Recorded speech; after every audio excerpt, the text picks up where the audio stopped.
Car doors have come a long way over the last century. They're lighter for improved fuel efficiency and stronger to better withstand the force of an impact.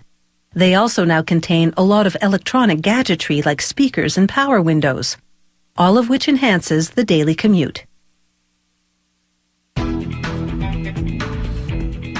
A car door is one of the first things many people reach for as they start their day.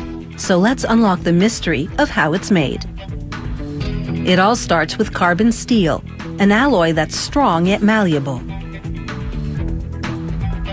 Machinery uncoils and straightens it. A large blade slices it to the desired length, producing sheets called blanks. Then it's over to a powerful press. This particular one is a trial press, which offers a better view of the process than the one on the production line. The press forces the blank into a die, giving it the basic shape of 2 car doors. It's a design that's been engineered for both aerodynamics and strength. Back on the production line, the main press is churning out car doors. An automated device with fingers then grips the newly shaped steel and transfers it to a punch cutter. It separates the 2 doors and trims the excess metal from the edges. With the outer door panels now complete, a handler inspects them for bumps, dents, or scratches. He approves only those that are absolutely flawless. The next worker arranges the window frame, a reinforcing plate for the hinge and the inner door panel, all in a special clamping fixture. Its fingers grip the parts to hold them in position as the fixture rotates and 2 robots move in to weld them together. At the next station, the worker arranges steel bars and tubes on a robotic platform. They add strength to the door, so it will better withstand any impact. He places the inner door panel over the bars and tubes. The robotic platform angles the parts for welding. Another robot applies adhesive to the rim of the outer door panel. More robots dab adhesive at strategic locations. Those dabs match up to the tubes and bars on the inner panel as they made it to the outer one.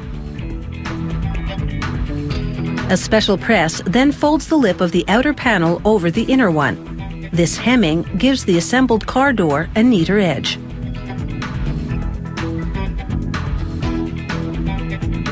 With the inner and outer panels now joined, the car door undergoes rust-proofing, paint, and other protective treatments. Now, over on the assembly line, a worker fits the handle into its niche and bolts it to the door from the other side. Chrome trim is clipped into place.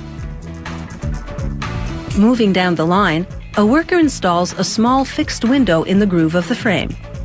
He uses a plastic protector to prevent scratches as he slides the larger window into its slot in the door and links it to a powerlifting mechanism inside.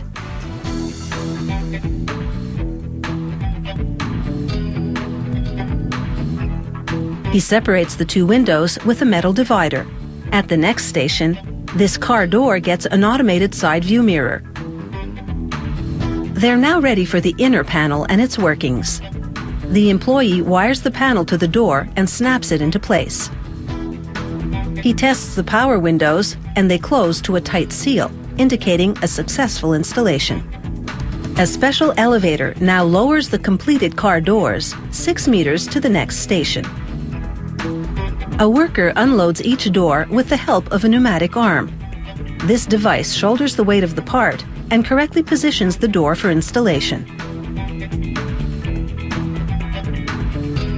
He drives bolts into hinges to attach the door to the car.